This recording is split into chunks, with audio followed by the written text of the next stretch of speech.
오늘은 누가복음 24장이죠. 오늘은 마지막 장입니다. 예수님 부활에 관한 이야기죠.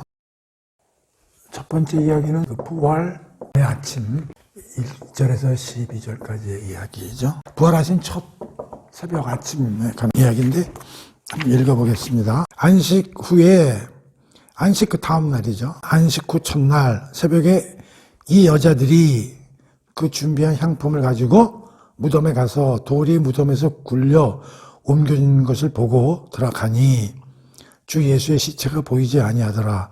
이로 인하여 근심할 때에 찬란한 옷을 입은 두 사람이 곁에 있는지라. 그러니까 이제 안식일 날은 움직이질 못하니까 안식일 날이 바로 지나자마자 이제 여기는 이 여자들이, 그자마 일단의 여자들이 향품을 준비한 걸 가지고 예수님 무덤을 찾아간 거죠. 그런데 이제 굴을 이제 돌로 막아놨는데 막아난 돌이 옆으로 제껴져 있는 것을 보고 들어가니 여긴 들어간 걸로 나와 있네. 예수의 시체가 보이지 않더라. 근데 이제 다른 복음서가 조금씩 달라요, 이게. 요한복음에는 제일 먼저 막달라 마리아가 여자 중에 봤다. 그런데 여기는 이 여자들이, 그러니까 여기 복수형으로 여자들이 나와 있고, 또 여기 들어가니 그랬는데 요한복음에는 여자들이 들어갔던 얘기는 안 나오는데 여기 이제 들어가서 봤다 그렇게 나와요. 그런 조금씩 뉘앙스가 좀 다릅니다. 왜냐하면 누가는 직접 본 게 아니고 이제 다 듣고 또 마가복음에 있는 거 또 다른 여러 가지 자료들을 보고 썼기 때문에 조금씩 그런 그 상황에 대한 묘사는 조금씩 차이가 있을 수 있어요. 그러니까 이제 예수가 없어진 거지. 그러니까 놀랄 수밖에 없는 거지, 이 여인들이. 그리고 이제 근심할 때 이게 어떻게 된 일인가 이제 뭐 멘붕이 온 거죠. 그러고 있는 차에 찬란한 옷을 입은 두 사람이 곁에 있는지라. 이건 천사를 얘기하는 거예요. 천사. 천사가 이제 사람의 모습으로 현현해서 이제 나타난 걸 보고 이제 놀란 거죠. 여자들이 두려워 얼굴을 땅에 대니 두 사람이 이르되 어째여 살아있는 자를 죽은 자 가운데서 찾느냐. 여기 계시지 않고 살아나셨느니라. 갈릴리에 계실 때 너에게 어떻게 말씀하셨는지를 기억하라. 이르기를 인자가 죄인의 손에 넘겨져 십자가에 못 박히고 제3일에 다시 살아내야 하리라 하셨느니라 한데 5절에서 7절까지 뭐 그게 어려운 구절은 없죠. 근데 이제 여기서 천사들 얘기하는 걸 우리가 잘 들어야 돼요. 뭐라 그래? 그러니까 여자들은 막 이거 어떻게 된 일이야? 예수님 시체가 어디로 갔나? 이러고 이제 막 멘붕 상태에 있을 때 천사들이 그 여인들을 보고 뭐라 그랬냐면 살아있는 자를 죽은 자 가운데서 찾느냐? 이 천사들 말이 참 재밌잖아요. 살아있다는 거 아니야. 누가? 예수가. 분명히 죽으셨잖아. 근데 천사들은 그 살아있는 자를 왜 죽은 자 가운데서 찾느냐? 이렇게 얘기를 한단 말이야. 이게 참 놀라운 얘기고. 그러니까 이제 이 여인들은 더욱더 놀랄 수밖에 없지. 야, 이게 중에 살아있는 자를 왜 죽은 자 가운데 찾느냐? 두 번째 뭐래? 너희에게 어떻게 말씀하셨는지 예수님이 말씀하신 내용을 기억하라. 이게 중요해, 이게. 기억해봐. 아니, 예수님이 살아생전에 말씀이 계셨었는데 그걸 잘 기억해봐라. 그런 얘기지. 근데 그 어떤 말씀을 기억해내는 거냐면 인자가 죄인의 손에 넘겨져 십자가에 못 박히고 제3일에 다시 살아내야 하리니 그런 말씀을 여러 번 하셨어. 생각해보라니까 그 얘기요. 우리가 다른 성경에서도 공부를 했지만은 예수님이 당신의 죽고 3일 뒤에 살아나실 거라는 얘기를 몇 번 했냐면 3번 했어요. 3번. 3번이나 하셨다고. 찾아볼게요. 누가복음이요. 9장 22절 하고요. 44절. 그 다음에 18장 31절하고 33절인데 한번 찾아서 봅시다. 9장 22절이라고 그랬죠. 이르시되 인자가 많은 고난을 받고 장로들과 대제사장들과 서기관들에게 버림받아 죽임을 당하고 제3일에 살아내야 하리라 하시고 이런 말씀을 하셨잖아. 그렇죠? 그리고 또 44절 한번 볼까요? 이 말을 너희 귀에 담아두라. 인자가 장차 사람들의 손에 넘겨지리라 하시니. 그리고 8장 31절. 예수께서 12제자를 데리고 이르시되 보라 우리가 예루살렘으로 올라가노니 선지자들을 통하여 기록된 모든 것이 인자에게 응하리라. 인자가 이방인에게 넘겨져 희롱을 당하고 누경을 당하고 침뱉음을 당하겠으며 그들은 채찍질하고 그를 죽일 것이나 그는 3일 만에 살아나리라 하시되. 자, 근데 그 뒤에 본 제자들이 이것을 하나도 깨닫지 못하였느니 이렇게 되어 있죠. 그러니까 지금 예수님이 제자들과 그 일행들에게 3번에 걸쳐서 예수님의 고난받으시는 얘기를 했단 말이에요. 그러니까 지금 천사들이 여인들에게 뭐라고 그러냐면 기억해봐라. 예수님이 인자가 죄인의 손에 넘겨져 십자가에 못 박히고 제3일에 다시 살아나야 하리니 하셨느니라. 그러니까 나무라는 거지. 아니 도대체 옛날에 예수님이 그 말하실 때 잘 깨닫고 귀를 열고 그걸 받아들였어야지. 근데 그 예수님 무덤에서 없으셨다고 그 멘붕이 들어가지고 막 근심을 하고 이게 어떤 일이냐고 이렇게. 그래서 되겠냐 이러는 얘기죠. 자, 그 다음에 8절 보세요. 그들이 예수님의 말씀을 기억하고, 8절에서는 기억하고 무덤에서 돌아가 그 모든 것을 11사도, 12사도 중에 이제 가롯은 유다는 빠졌으니까 11사도와 다른 모든 이에게 알리니 이 여자들은 막달라 마리아와 요한나와 야곱의 모친 마리아라. 또 그들과 함께 다른 여자들도 이것을 사도들에게 알리니라. 그래가지고 맞아. 옛날에 그 예수님 말씀하실 때 고난을 받지만 3일 뒤에 다시 살아나는 그런 말을 하셨지. 그래가지고 그래 살아나신 거네. 그러고서 막 12사도들한테 가서 이제 예수님이 살아나시다는 이제 알리러 이제 뛰어갔다 그런 얘기죠. 그렇죠? 그리고 요한복음에는 여자들 중에 막달라 마리아에게 제일 먼저 보이셨다고 그랬어요. 근데 여기에는 여러 여인들이 이제 같이 나오는데 여기서 사람들이 그 마리아라는 이름이 많이 나오거든. 막달라 마리아, 나사로의 오누이 있잖아요. 마리아와 마르다. 그 마리아로 다들 사람들이 얘기하는데 그 마리아 아닙니다. 막달라 마리아는 7 귀신 들린 여자를 쫓아준 그 마리아입니다. 그러니까 그 마리아가 많아요. 그러니까 그 마리아 혼동하면 안 돼요. 그 요한복음에서도 그 얘기를 했으니까 요한복음도 그 뒤에 부분 한번 다시 찾아보시면 이제 알 수 있어요. 오케이. 자, 11절. 여인들이 이제 그 얘기를 한 거야. 무덤에 우리가 가봤는데, 그게 예수님이 안 계시더라. 그랬더니 천사들이 나타나가지고, 그 옛날에 예수님이 한 얘기를 기억해보라고 그래서, 진짜 마침 기억해보니까 예수님이 그런 말씀 하신 것 같은데, 살아나셨다. 그래서 그걸 알리러 왔다. 이제 사도들한테 가서 그러니까 사도들이 대답이 걸작이야. 그 말이 허탄한 듯이, 저들이 돌았나? 실성을 했구만. 이런 뜻이지. 허탄한 듯이 들려 믿지 아니하나. 베드로는 일어나 무덤으로, 근데 베드로는, 그럴 수도 있을까? 그리고 베드로는 일어나 무덤에 달려간 거지. 그래서 구부려 들여다보니, 세마포만 이제, 예수님이 시체를 쌌던 그 세마포는 그대로 있고, 시체가 없어진 거지. 그 된 일을 놀랍게 여기며 집으로 돌아가니라. 이제 베드로도 현장을 목격하고 돌아갔다. 이제 그렇게 돼 있어요. 그 요한복음에는 이제 요한하고 베드로하고 막 이제 와갖고 요한이 먼저 달려가지고 앞장섰는데 요한이는 그 굴에 못 들어가고 바깥에서만 이렇게 보는데 베드로가 쑥 들어가죠. 그 다음에 이제 그 요한이 따라 들어가는. 그러니까 요한은 약간 소심하고 베드로는 그래도 담력이 있어요. 근데 여긴 그런 말은 없네. 그냥 베드로가 들여다보니 세마포만 보이는지라 그 전 일을 놀랍게 그 여인들이 말한 게 맞는구나 하고 다시 집으로 돌아가니라. 여기서 중요한 게 뭐냐면 이걸 제일 중요해. 뭐요? 기억하라. 기억하다. 이게 왜 중요하냐 잘 보세요.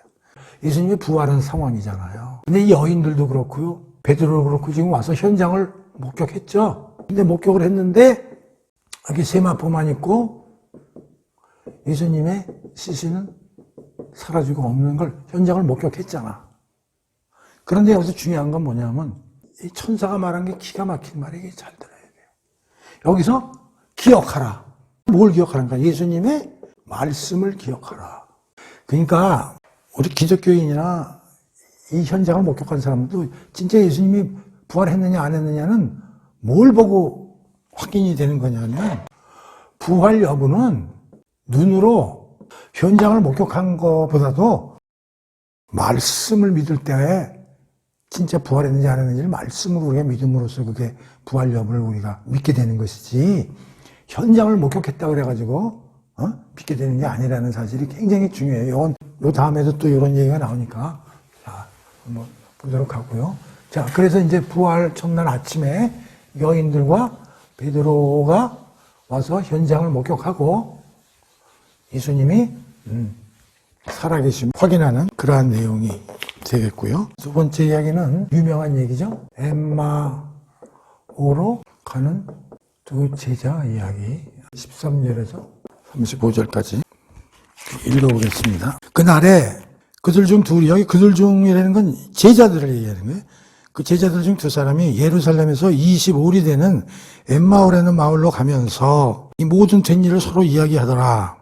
그들이 서로 이야기하며 서로 문의할 때에 예수께서 가까이 이르러 그들과 동행하시나 그들이 눈이 가려져서 그인 줄 알아보지 못하거늘. 그러니까 이제 예수님이 십자가에서 돌아오시고 나서 이제 그 다 목격한 이제 그 제자들 중에 이제 두 사람이 뭐 허탈한 거지 뭐. 얼마나 예수님을 사람들이 믿고 따랐겠어요. 그리고 그들은 정치적 메시아로 생각을 하고 엄청난 큰 일을 하실 줄 알았는데 허무하게 십자가에서 예수님이 죽어버리니까 자기들이 그동안에 예수님을 따라다닌 것도 허탈해진 거고 앞으로 어떻게 세상을 살아나가야 될지 뭐 막막한 거야.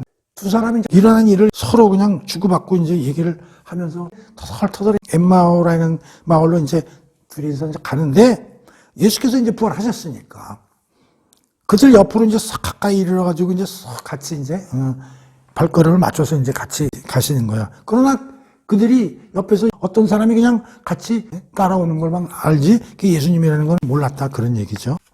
17절 봅시다. 예수께서 이르시되 그러면서 이제 예수께서 이제 말을 붙이시네.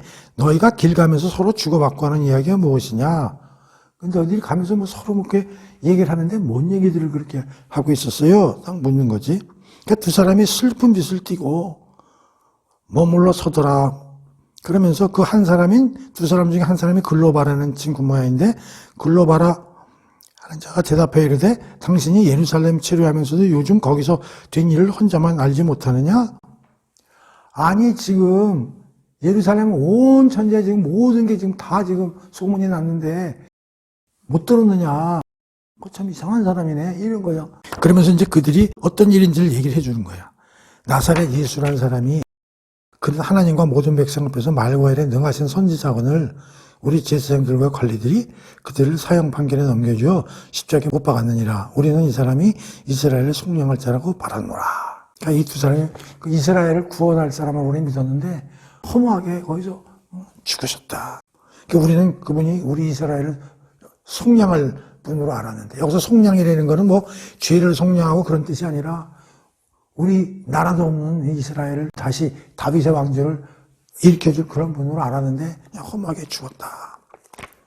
그런데 어떤 여자들이 그 무덤에 가가지고 그분이 천사들한테 얘기를 들었는데 살아나셨다 하는 그런 얘기도 들리더라.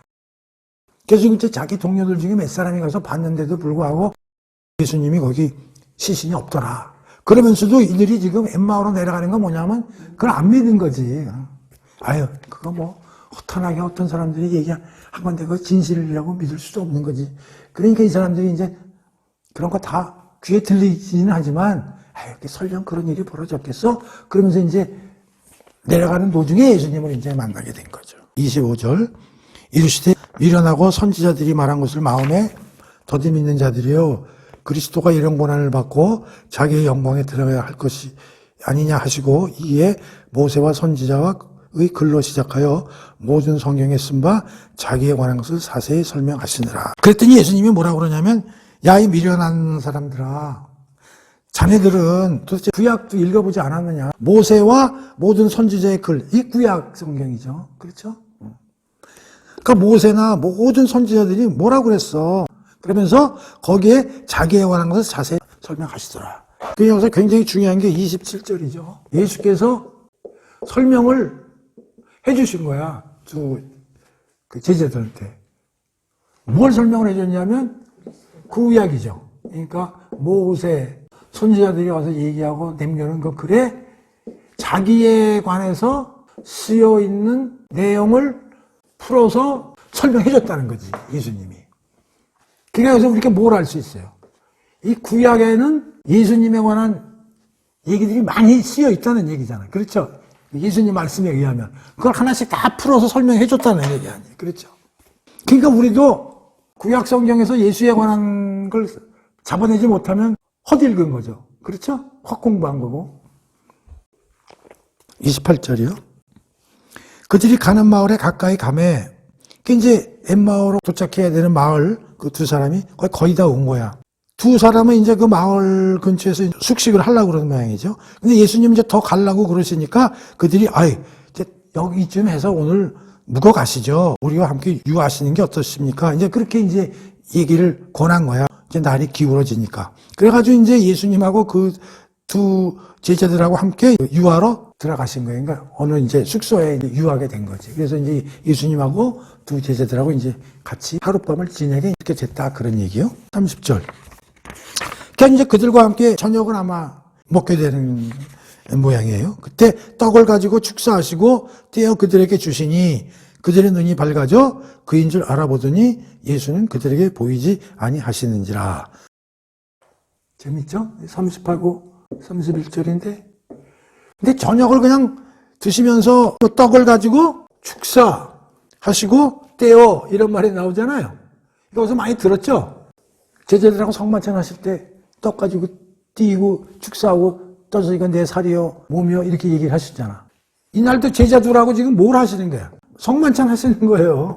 그러니까 그들에게 뭘 알려주냐면 이 떡은 내 살과 몸이고, 물론 여기 포도주는 얘기는 안 나오죠. 포도주는 이제 새 언약의 피다라고 얘기했지만 저녁을 드시면서 이제 이렇게 떡을 띄고 이러시는 하면서 내가 누군가를 이제 알려주신 거지. 그랬더니 이들이 눈이 밝아진 거야. 이게 무슨 일이야? 그러니까 저녁 잡수시는데 그 하는 방법이나 행태가 좀 수상한 거야. 그래서 이 친구들이 눈이 밝아졌다는 거야. 그래가지고 이분이 그 메시아 같다 이렇게 얘기하는 순간에 예수께서 이제 사라져 버리신 거죠. 그럼 여기서 눈이 밝아져라는 얘기가 뭐야? 생각이 난 거죠. 그러니까 이건 성령의 사역이라고 보는 거죠. 성령께서 그들이 예수님이 하시는 말과 그 행동이 어떤 것인가를 깨닫게 하셨다. 그런 얘기, 오케이? 눈이 밝아져라는 게 뭐 그들 스스로 밝아진 게 아니고 이런 걸 성령 하나님이 역사하셨다. 이런 얘기지. 그래가지고, 맞아. 야, 그분이 보통 분이 아니네. 우리가 그 메시아 같은데. 근데 갑자기 사라져 버리셨어요. 그러니까 예수님이 부활을 하셨는데, 그 몸을 가지고 부활하셨는데 어떻게 사라지느냐, 또 이런 얘기를 할 수도 있잖아요. 그래서 이제 이건 고린도전서 15장을 살펴보면 이게 부활장이라는 거예요. 여기 이제 자세히 나와 있는데 오늘 뭐 이걸 공부하는 건 아니고, 자, 우리가 부활을 하게 되면 어떻게 되냐면 신령한 몸으로 부활을 하게 되는 거예요. 신령한 몸. 신령한 몸이라는 건 뭐냐면 육체를 가졌지만 보통 우리가 지상에서 있었던 몸과는 달리 어떠한 그 영적인 걸 발휘할 수 있는 그런 몸으로 바뀌어서 부활이 된다. 그런 얘기예요. 그러니까 공간적으로도 순간 이동이 가능한 그런 신령한 몸으로 부활하셨다. 그런 얘기죠. 그러니까 실제 몸을 가지고 부활하셨지만 신령한 몸으로 부활하셨기 때문에 순간 이동이나 이런 거는 이제 보여줄 수 있다. 이제 그렇게 해석을 해야 되는 거예요. 그래서 몸은 가현설로 보이는 거고 사실은 영적으로만 부활하셨다. 이렇게 생각하면 안 된다. 그런 얘기요. 32절. 그들이 서로 말하되 길에서 우리에게 말씀하시고 우리에게 성경을 풀어주실 때에 우리 속에 마음이 뜨겁지 아니하더냐 하고 곧 그때로 일어나. 그래가지고 이제 예수님이신 걸 이제 알고 난 다음에 예수님이 살아서 부활하셔서 자기들과 같이 있었다는 걸 알자마자 어떻게 됐어요? 엠마오로 자기네 고향이나 이런 데로 가려고 그러다 어떻게 해서 뺏겨가지고 예루살렘으로 다시 올라가는 거죠. 예루살렘으로 다시 돌아가 보니 11제자 및 그들과 함께한 자들이 모여 있어 말하기를 주께서 과연 살아나시고 시몬에게 보이셨다 하는지라. 두 사람도 길에서 된 일과 예수께서 떡을 떼심으로 자기들이 알려진 것을 말하더라. 그러니까 이 두 사람도 이거 예수님이 살아계시고 있는 걸 알자마자 어떻게 됐어? 자기네들이 가고자 하는 길에서 리턴해가지고 예루살렘으로 올라가지고 누구들과 다시 만났다는 거예요? 11제자와 제자들의 모임에 이제 같이 합석을 한 거지. 그랬더니 그 사람들도 무슨 얘기를 하냐면은 베드로에게 보이셨다 하면서 지들도 수덕수덕수덕 하는데 거기에 합류해서 두 사람들도 우리도 내려가다가 예수님하고 만나가지고 예수님이 우리에게 같이 식사도 했는데 그때 우리에게 당신이 구약에서 성취하셨는지를 우리에게 설명해 주셨습니다. 그렇게 가지고 서로 지들끼리 예수님이 살아계시는 거에 대해서 얘기하고 이제 그랬다 그런 얘기죠. 자, 그런데 내가 좀 주목하는 게 뭐냐면 이거예요. 그들이 서로 말하되 길에서 우리에게 말씀하시고 우리에게 성경을 풀어주실 때 예수님이 이 두 제자에게 성경을 풀어주실 때 마음이 뜨거워졌다고 얘기를 하는 거야. 이 마음이 뜨거워졌다는 건 뭐냐면 이게 바로 성령 사역이고 예수님이 말씀을 풀어주실 때 그것이 어떠한 내용인지를 성령께서 깨닫게 해줌으로써 이 사람들이 뜨거워진 거란 말이에요. 그러니까 그럼으로써 뭘 알게 됐냐면 예수가 진짜 부활하셨구나 하는 거를 알게 된 거죠. 다시 말하면 이 두 제자는 부활을 어디서 느꼈냐면 성경 하나님의 말씀하고 두 번째 성령의 사역으로 알게 되는 거예요. 성령이 깨닫게 해줌으로써. 이게 굉장히 중요해요. 우리 크리스찬은 맨날 무슨 체험을 하고 뭘 보고 이게 아니고 예수가 성육신이고 예수가 죽었다 부활하고 이런 모든 것들이 다 뭘로 인해서 우리가 믿게 되냐면 성경에 있는 하나님의 말씀과 성령의 깨우침으로 알 수 있는 거예요. 이게 굉장히 중요한 거라고요, 이게. 기독교나 성경을 믿는 것은 성령 하나님의 깨우침이에요. 그게 없으면 아무 소용도 없어요. 아무리 기적을 보고 아무리 눈으로 확인을 해도 소용이 없는 거예요. 무덤에 간 여인들도 천사가 뭐라고 그랬어요? 기억하라. 가만히 기억하라는 거예요. 예수님이 말씀하신 거 말씀을 기억하라는 거거든요. 말씀이 중요한 거예요, 말씀. 그러니까 무덤에 간 여인들도 예수가 무덤에 없는 걸 알았어. 근데 그걸 보면서 근심을 했지, 예수님이 살아계셨다고 생각을 한 게 아니에요. 그럼 근심을 왜 했냐? 누가 훔쳐갔나? 예수님이 어디로 가셨나? 예수님이 살아계시리라고 상상을 못한 거란 말이에요. 근데 천사가 기억하라. 그래서 그들이 기억을 함으로써 맞아. 그때 예수님이 이런 얘기를 하셨지. 인자가 고난을 받고 이방인에게 넘겨져서 죽음을 당하더라도 3일 만에 살아난다고 했지. 그 말씀이 탁 떠올라가지고 그래. 예수님은 살아계실 거다는 걸 알게 되는 거예요. 또 이 엠마오로 가는 그 제자들도 예수님이 성경을 풀어주실 때 가슴이 뜨겁지 않았느냐?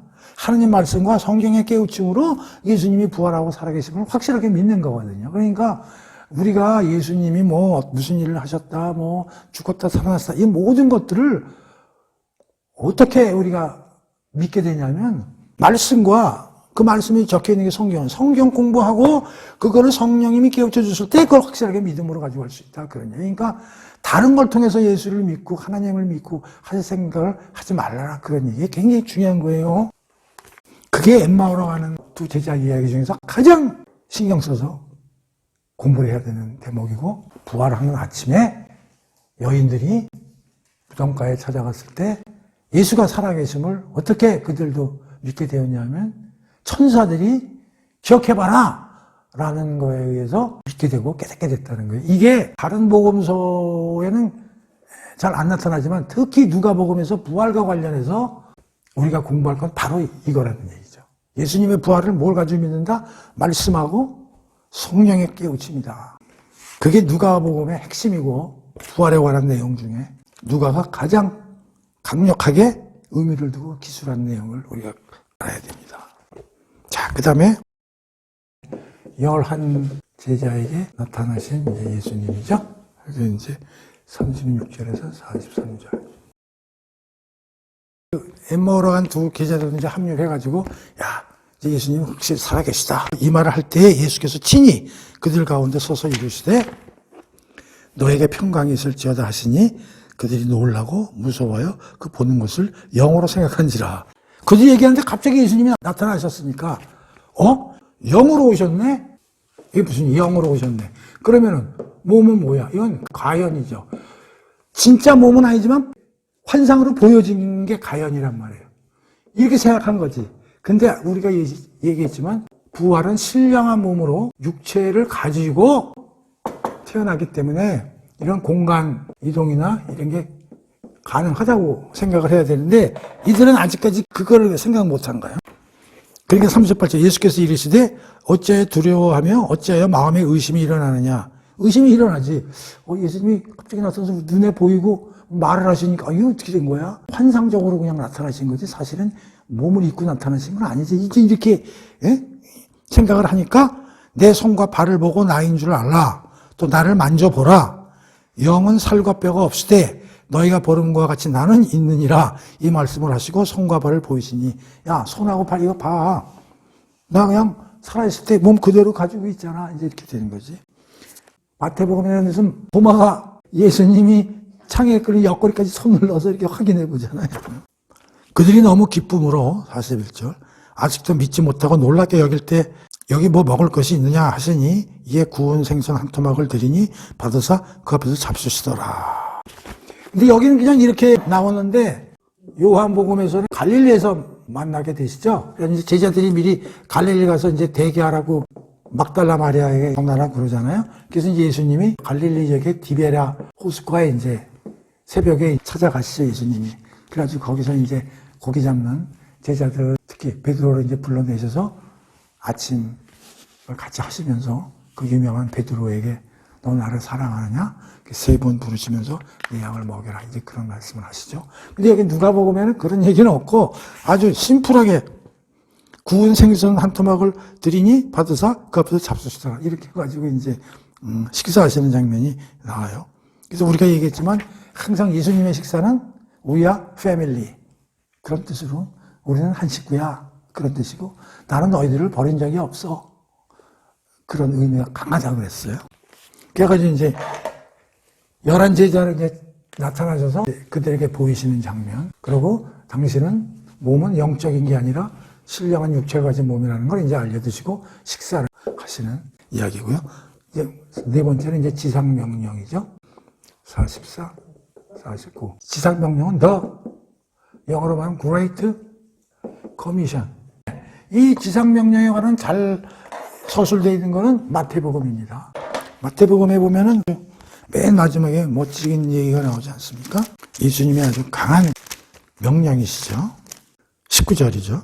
28장이요. 너희는 가서 모든 민족을 제자로 삼아 아버지와 아들과 성령의 이름으로 세례를 베풀고 내가 너희에게 분부한 모든 것을 가르쳐 지키게 하라. 볼지어다 내가 항상 세상 끝날까지 너희와 함께 있으리라 하시더라. 이게 이제 그레이트 커미션이죠. 지상명령. 전도해라 그런 얘기잖아요. 누가복음에는 어떻게 쓰여있나 한번 읽어볼까요? 또 이르시되 내가 너희와 함께 있을 때에 너희에게 말한 바 곧 모세 율법과 선지자의 글과 시편에 나를 가리켜 기록된 모든 것이 이루어져야 하리라 한 말이 이것이라 하시고 이에 그들의 마음을 열어 성경을 깨닫게 하시고 여기서 또 구약에 있는 자기의 모든 기록된 내용에 대해서 그들에게 설명하고 그것들이 모두 성취된 것을 이제 설명하시는 거죠. 그들의 마음을 열어 성경을 깨닫게 하시고 또 이르시되 이같이 그리스도가 고난을 받고 제3일에 죽은 자 가운데 살아날 것과 또 그의 이름으로 죄사함을 받게 하는 회개가 예루살렘에서 시작하여 이게 이제 지상명령이죠. 누가복음에서는 또 그의 이름으로 죄사함을 받게 하는 회개가 예루살렘에서 시작하여 모든 족속에 전파될 것이라고 기록되었으니 너희는 이 모든 일의 증인이라. 그래서 증인이라는 건 너희들이 지구상의 땅끝까지 가서 예수 그리스도가 누구고 내가 왜 왔고 내가 하는 일이 어떤 일인가 하는 걸 모두에게 알리는 일의 증인이 되라 이런 얘기죠. 내가 내 아버지께 약속하신 것을 너에게 보내리니 너희는 위로부터 능력으로 입었을 때까지 이 성에 머물러 하시니라. 자 49절 볼지어다 내가 내 아버지께 약속하신 것을 너희에게 보내리니 너희는 위로부터 능력으로 입혀질 때까지 이 성에 머물러 하시니라. 이게 뭐예요? 보혜사 성령을 내가 너희들한테 약속했잖아. 그걸 곧 내가 내려보낼 테니 그때까지 이 성에서 조용히 머물러 있어라. 이제 그렇게 얘기를 하신 거죠. 이것도 뭐 다 아시는 얘기고. 자, 그리고 마지막에 5번째 예수님 이제 승천하신 이야기가 50에서 53절까지 이제 마지막으로 기록이 되어 있습니다. 읽어보겠습니다. 예수께서 그들을 데리고 베다니 앞까지 나가사 손을 들어 그들에게 축복하시더니 그 축복하실 때 그들을 떠나 하늘로 올려지시니 그들이 그에게 경배하고 큰 기쁨으로 예루살렘에 돌아가 늘 성전에서 하나님을 찬송하니라. 제자들과 함께 베다니 앞까지 나와가지고 떠나는 환송식을 가졌네. 환송식을 가지고 드디어 승천하시고 제자들은 그 승천을 함께 지켜본 후에 예루살렘에 돌아가서 늘 성전에서 하나님을 찬송하면서 예배를 드리느니라. 언제까지? 보혜사 성령이 내려올 때까지 대기하고 있었다. 이제 그런 내용이죠. 이렇게 해서 누가복음이 끝나게 됩니다. 그래서 오늘 예수님의 부활에 관한 얘기가 5개의 이야기로 24장에 써 있는데, 제가 볼 때 누가복음에서 24장에서 가장 중요한 거는 예수님의 부활 사건. 이건 엄청난 사건이지 않습니까? 이 부활 사건을 누가 믿겠어요? 이 지구상에 죽었다 살아난 사람은 한 명도 없는 거 아닙니까? 물론 죽었다가 일시적으로 살아난 사람들은 있어요. 우리가 보통 뭐 뉴스에서도 보지만 관 속에 넣었다가도 뭐 며칠 있다가 살아난 사람도 있긴 하지만 그 사람들은 살아났다가 또 얼마 있다 죽었다고. 그런데 예수님은 부활하셔가지고 영원히 살아계신 분이니까 물론 승천을 하셨지만, 그러니까 이 부활을 믿는다는 거는 보통 뭐 믿을 수가 없는 거란 말이에요. 그런데 여기서도 보시다시피 첫 번째 부활을 목격한 사람들이 누구냐면 여인들하고요. 두 번째 엠마오로 가는 두 제자들인데, 이들 모두 예수님의 부활을 현장에서 예수님이 안 계신 걸 보고 믿는 게 아니라 예수님이 하신 말씀과 그거를 깨닫게 해주시는 성령님의 사역으로 인해서 부활을 믿게 됐다는 게 핵심이다, 그런 얘기예요. 누가복음에서 24장에서의 핵심은 나는 이거라고 보는 거죠.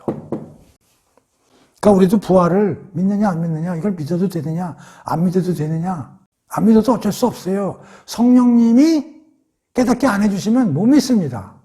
그러니까 이걸 믿는 사람은 성령님이 일을 하신 거예요, 내 안에서. 그렇기 때문에 믿어지는 거예요, 예수님이 부활하셨다는 게. 우리는 뭐 예수님이 무덤 장소를 가보지도 않았고, 그리고 이 글을 보고 이제 아는 건데 믿어집니까? 그러니까 부활을 믿으려고 애를 쓰지 마시고요, 기도를 하세요. 하나님한테 기도를 하시고, 하나님, 내가 성경책을 읽는데 예수님이 부활하셨다는 내용을 읽습니다. 그런데 아직 그게 마음에 와 닿지 않습니다. 의심스럽습니다. 그러니 아버지 하나님, 내가 그걸 믿을 수 있도록 성령님께서 인도하여서 깨우쳐 주시도록 아버지 하나님께 기도합니다. 그 기도를 계속 하세요. 그러다 어느 날 그게 그래, 이건 믿을 수밖에 없고 이건 믿어지네, 그때 믿는 겁니다. 그럼 누가 그러면 그걸 믿게 하느냐? 성령 하나님이 믿게 해주시는 거예요. 그러니까 이거를 이론적으로 머리로 과학적으로 믿을 생각하지 마시라고. 성경을 쭉 공부를 하고 읽다 보면 어느 순간에 이게 부활이 믿어질 때가 와요. 그때가 뭐냐? 그 성령님이 일을 하셨기 때문에 그러시다, 그런 얘기. 누구에게 깨닫게 해주는 것처럼 두 여인과 엠마오로 가는 두 제자들에게 성령님이 일을 하셔서 그들을 깨닫게 해주신 것처럼. 뭔 말인지 아십니까? 그래서 우리가 성경 공부를 하면서 우리의 이성으로 믿기 어려운 일들이 굉장히 많습니다. 우리 오늘 누가복음 마지막 시간인데 1장부터 보면은 그 사가랴의 부인이 나이 많은 나이에 세례 요한을 잉태한 것부터 시작해서 마리아가 성령으로 잉태한 것부터 시작해서 모든 것들이 전부가 우리가 이성으로 믿기는 어려운 것들이란 말이에요. 그때마다 누가가 뭐라고 썼냐면 성령으로 말미암아, 성령으로 말미암아, 전부 성령을 갖다가 앞에다가 기록을 했거든요. 그러니까 누가복음의 핵심이 그거거든요. 이 예수님의 탄생과 모든 부활까지 이야기가 전부 하나님이 하시는 일, 즉 성령 하나님이 하시는 일이라는 걸 아주 강조하고 있거든요. 그래서 우리가 복음서를 읽으면서, 꼭 누가복음이 아니더라도 마태, 마가, 요한복음을 읽으면서 믿어지지 않고 의심하는 일들이 굉장히 많을 거예요, 사건들이. 예수님이 하신 기적적인 사건들, 다 그런 것들도. 근데 그런 것들이 어느 순간에 믿게 됩니다. 누굴 통해서? 내 성령 하나님이 일을 하시면 믿게 되거든요. 그게 잘 안 믿어질 때는 자꾸 믿으려고 노력을 하지 마시고 기도를 하세요, 기도. 하나님한테 기도. 내 이거를 성경에 쓰신 말씀을 꼭 내가 믿도록 도와주셔서 하면 어느 날 성령께서 일을 하셔가지고 그 사실이 확실한 것이라는 것을 여러분들 마음에 깨닫게 해주실 거라고 생각됩니다. 자, 오늘 그래서 누가복음 24장과 더불어 누가복음 전체를 이제 오늘 끝내게 됩니다. 그래서 여러분들 그동안 고생 많으셨는데 24장 읽고 또 누가복음 다 공부했다고 생각하지 마시고 다시 1장부터 쭉 한번 읽어보시면서 그동안에 공부했던 걸 쭉 파노라마처럼 한번 생각을 해보시기 바랍니다. 자, 그리고 요담 시간은 이제 사도행전을 할 시간인데 또 일부에서는 또 로마서를 좀 빨리 해줬으면 좋겠다는 또 요구들이 또 많이 있네요. 그래서 사도행전을 관두고 로마서를 공부하자니 그것도 좀 찜찜하고 해서 사도행전을 하기로 하겠습니다. 근데 이제 전체적인 총론적으로 큰 그림을 가지고 우리가 사도행전을 공부를 하고 큰 틀로 그러고 이제 로마서로 공부를 하는 게 어떨까 하는 게 제 생각이니까 이 다음 사도행전까지는 2주 정도 시간을 가지고 준비를 한 다음에 사도행전을 다시 공부하도록 그렇게 준비를 해보도록 하겠습니다. 자, 수고하셨습니다.